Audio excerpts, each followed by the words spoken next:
פתוח פה?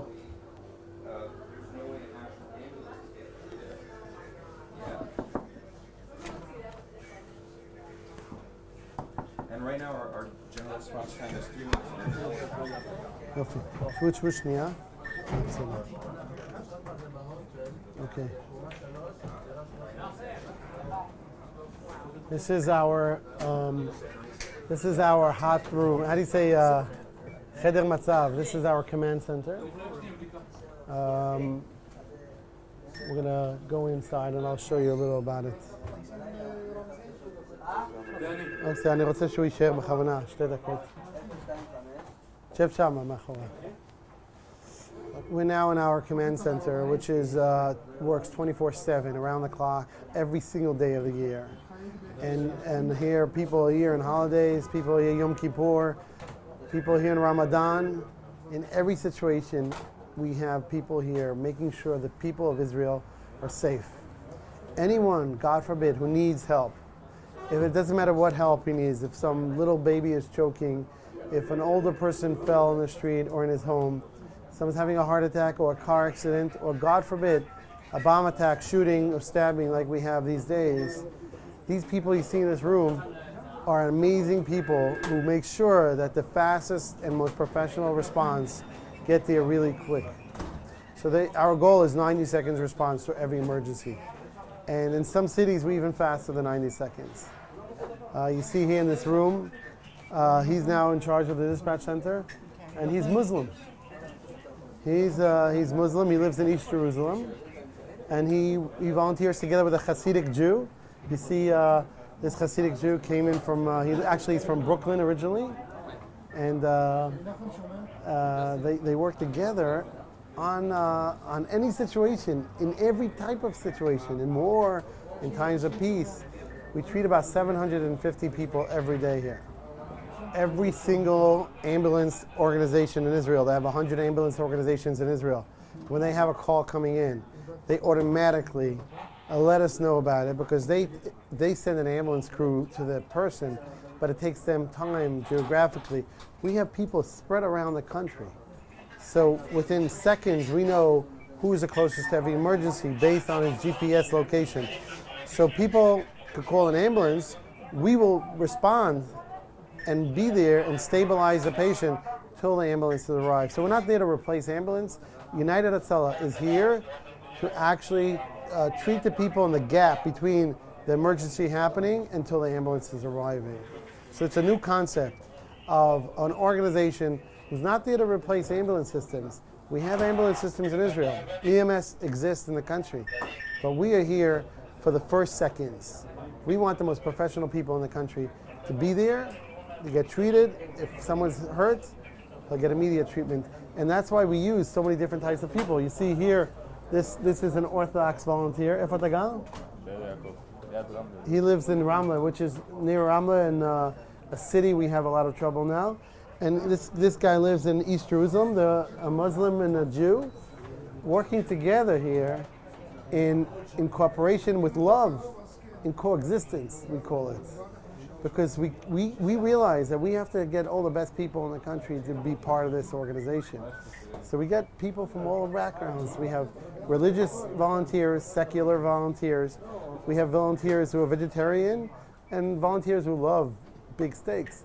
And they all believe in one thing, that if someone is in trouble, a life is more important than any dispute. And that's why we get there so fast. And all of them are volunteers. All these people here are volunteers, you see.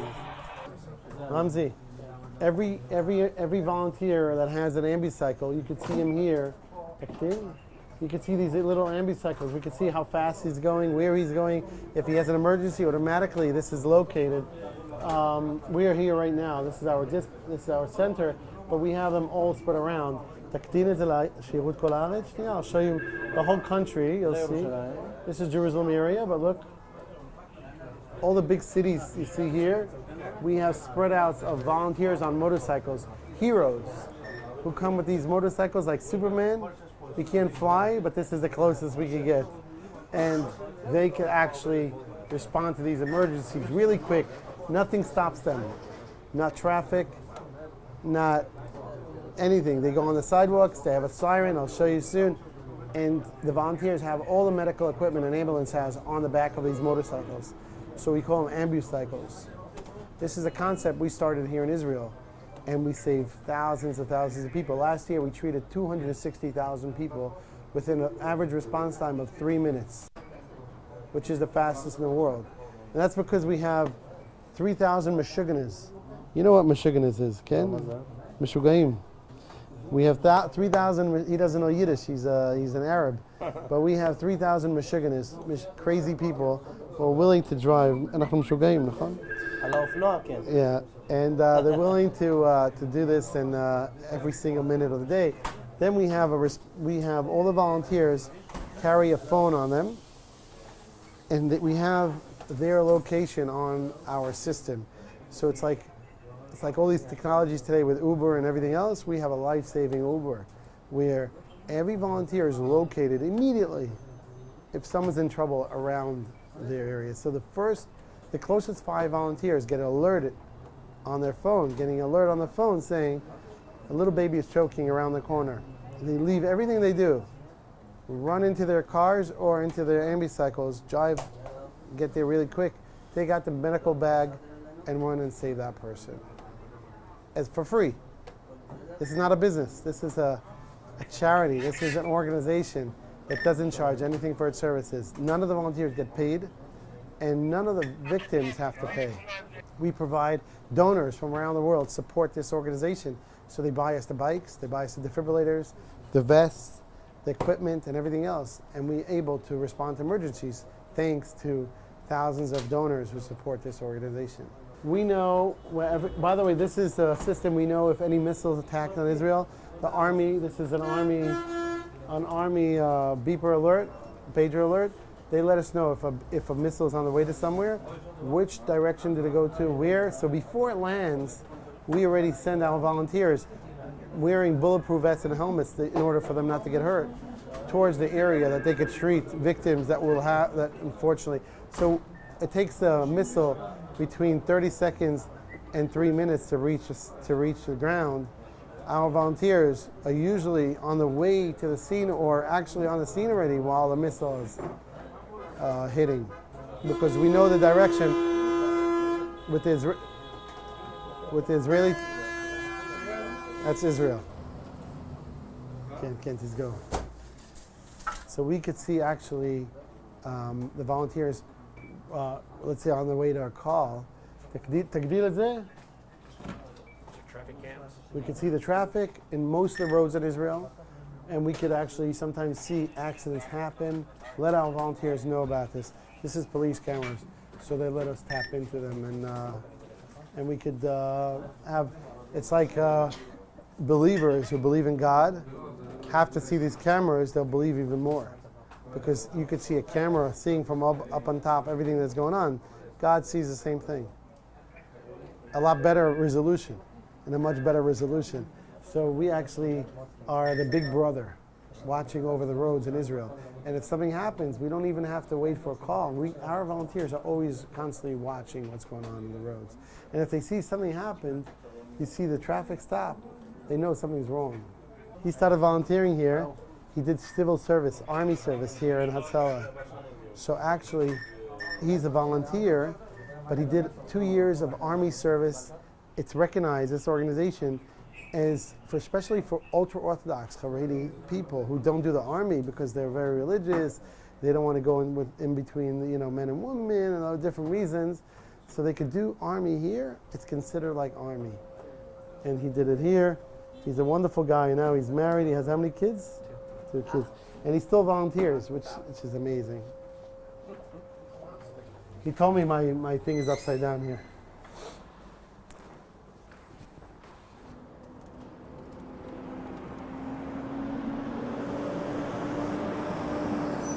So this is one of our best inventions, the Ambu-cycle. This drives like a regular motorcycle, scooter, but this box connected to it and the lights and sirens that we have to it allows us to get to the scene really quick and start treating victims. This is actually my Ambu-cycle. I drive with this because of the situation now. And all the terror events happening around Jerusalem, I'm with this 24/7. I drive, I go home with this, I go to work, I go everywhere I go with this in case they have something. With a car or with an ambulance, you can't get there on time. I have top medic equipment in here, oxygen tank, defibrillator, everything you need is in here. This bag of equipment, medical equipment, has literally everything an ambulance has. It's only a small part. An oxygen tank, resuscitation equipment, IV equipment, bandages, and everything else is in here. So I could actually start triage, start stabilizing, and everything else. And by the time the ambulance arrives here, this person is treated. So he doesn't have to start getting his treatment when the ambulance arrives. And underneath my chair, I have a defibrillator.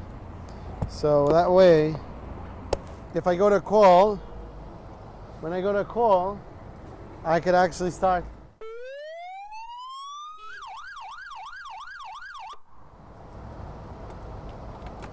So it warns people in case something happens. When a medical volunteer uses his supplies, he comes here. We have these young boys who come here. They're not medics, but they come volunteer here in their time. And they come volunteer here to help supply the volunteers. So here you see all the stuff we use on the field. Airways, you even have here birth kits. We deliver lots of babies every day around the country. You know, a woman's on the way to the hospital and they have traffic. The baby doesn't have patience to wait for the traffic to clear out. And many other situations where women didn't realize the baby's starting to fly out, you know? Especially in the most religious areas where they have 9 or 10 babies. After the 5th one already, the baby flies out. So we're there immediately, we're treating. So they come here, these young kids, they come here. And we also have here, Bosnia, we have here kids from a school nearby who are special education. Borega, tagid, shalom. He volunteers here also. He's, yeah. Yeah. So he comes here. He לא יודעת עברית, אבל this young man, he learns in a school here, a special school, and he comes here and he volunteers to help out supplying, filling up the bags, and he comes here once a week. מתי אתה מגיע? פעם בשבוע? Once a week he comes here, and the reason we took him is because he needed a special airway to sleep with, a CPAP, and he didn't want to take it. And he said to his teachers, only if I become a volunteer of Hatzalah, I will use it. So we made him a volunteer of ours. And a lot of his friends come as well to volunteer. This is a type of, look how heavy this is. We supply volunteers these bulletproof things because this is EMS. We're there, we're not soldiers. We're here to save lives, but unfortunately, terrorists they see us as Jews, they want to kill us. They see us as Israelis, they want to kill us. Even our Arab volunteers who are loyal to Israel, they want to hurt them. So they come. We wear this thing. It's very heavy. It has capability to protect ourselves from knives and shooting. We wear the helmets as well, and it helps us a lot in situations. This is a helmet for protection for your head from shrapnel, shooting, and others. And this is to protect your body. It's not 100% protection, but it's about 75% protection. And we had volunteers who were saved because they were wearing this protection. And this was actually donated by a group of friends from Texas who helped us support this. This young man is a volunteer of ours. Together with him, they did CPR on a Palestinian, saved his life just last week. Sunday, yeah. Sunday. Thursday was the last week. Thursday. They did CPR. They are settlers. They live in a settlement near Ramallah, and he could see Ramallah from his house. And he saw they had a Palestinian with a cardiac arrest. They got there. They saved his life. Electrocuted. So we started in Israel. I started when I was 16 years old. We had 15 volunteers, but it started growing around the country. from community to community to community, and people loved the idea, and actually lots of people were saved by this simple little idea of having fast response. And then, people around the world started hearing about it. I had a community in Brazil who heard about it, and they wanted to start it there. So I said, for sure, if you have a group there, I'll come and I'll help you start it. And we started in Brazil. Now we have it in Sao Paulo and a huge area there. Then in Panama and Argentina and other countries. And then started coming to countries like in Lithuania. And now in India, a huge group of professional EMTs and paramedics in India want to start this. So we went there and helped them start it. The same idea in Bangladesh. And now it's going to the United States, the same concept of United Hatzalah with motorcycles and technology and volunteers in a city like Jersey City. The whole city is adopting the model and upgrading their EMS system to be equivalent to what we have here in Israel. Look, we save lives in the United Hatzalah. We save everyone's lives. We save Jewish lives, Christians, Muslims. We actually, not only we save lives, we want everyone who wants to save lives to be part of this organization. So apartheid is a saying that people are saying, either people who don't know what's really going on in Israel, or people who hate Israel so much that comes from jealousy or other reasons, but there is no apartheid in Israel. I have in United Hatzalah hundreds of Muslim volunteers who are, some of them even Palestinians. They're not Israeli Muslims. And they are part of this organization. They get everything, all the medical equipment Jewish people get, they get. And this happens not only in United Hatzalah, it happens all around Israel. Jews, Muslims, and Christians could live equally in this country, not like in our neighbor countries. This country, Israel, is the most open country for any religion, for any type of person, no matter who you are. And that's the beauty about Israel. Now, of course, we have people around the world who don't like Israel. And it comes from anti-Semitism, it comes from ignorance, or it comes from jealousy. Why is a country younger than 70 years old so successful in the world? So for sure, lots of countries will be jealous. Our neighbor countries who don't like us build their wealth from oil. They're taking all the richness of their land and using it mostly for their own good, for their own benefits, driving private jets, flying and flying all these big singers to sing for them, parties all day around the world. Their people are poor. Their people have nothing to eat. In our country, in Israel, this is a country who uses the brains to build our country, uses goodness, the heart of the good people. Look, what we did in United Hatzalah is only one example how we're showing the world what it means saving lives. We're not saying, oh, let's keep this amazing thing only for us, the Jewish people. No, we want to help everyone start this organization. Same thing with other things. So when I hear people saying apartheid, I laugh. Because I know from every day in my own life that Arabs in this organization are equal to every Jew in this organization. And this doesn't happen, unfortunately, in none of the neighbor countries around us. So that's the beauty about Israel, and that's the beauty about United Hatzalah. We have hundreds of volunteers who are living in kibbutzim around the borders of Gaza, and they unfortunately have no regular life there. They could be in 4 seconds under attack, and they have nowhere to hide. The beauty thing about this, that I was there last year while the conflict was going on, the war was going on, and I seen volunteers of ours that their own family was in danger, in big, big danger. And when they heard a missile attack was happening, they ran out of shelter, running to save other people that they don't even know. And last year, I remember one of our volunteers in Yad Hatzalah got an emergency call. A person was hurt from a shrapnel, seriously hurt.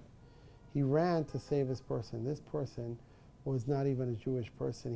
He was a Palestinian who worked in the fields there. He came to work there because he needs a living, and hundreds of thousands of Palestinians are working in these areas, making a good living. And he ran, and under fire, he treated him and saved his life. And that was under the conflict. And I myself, I went to treat a young fireman who went to take care of an incident. And while he was using the hose to put down the fire, another attack happened, and a shrapnel went straight into his head, through his ear. And I was there within 2 minutes. I got there, I started treating him, stabilizing him. We were waiting for an ambulance to show up to evacuate him, but I was able, before the ambulance arrived, under fire. I heard the missiles above my head. It was scary. And I have 5 children of my own, and I'm thinking, what kind of nut am I to put my life in danger? I'm not getting money from this. It's not my job. But I knew I'm here in a mission to save lives. And my mission is going to protect me. And I actually saved this young man, Shimon, who is in touch with me till today. And I went to visit him in the hospital afterwards. And this is while the attack was going on. And this is Israeli people, really Israeli people, people who never met them, should come and meet these people, because they are probably one of the greatest nations in the world, and people should see the people here are not thinking about themselves. The people here who live here always worry about the other people. And it doesn't matter. I could be running to an emergency and I find someone who is not my family, not my relative, not even my religion. I look at him equally, like he is my best friend or my family, because everyone was created by God. Every single human being was created by God. And that's our mission as Jews, to treat everyone equally.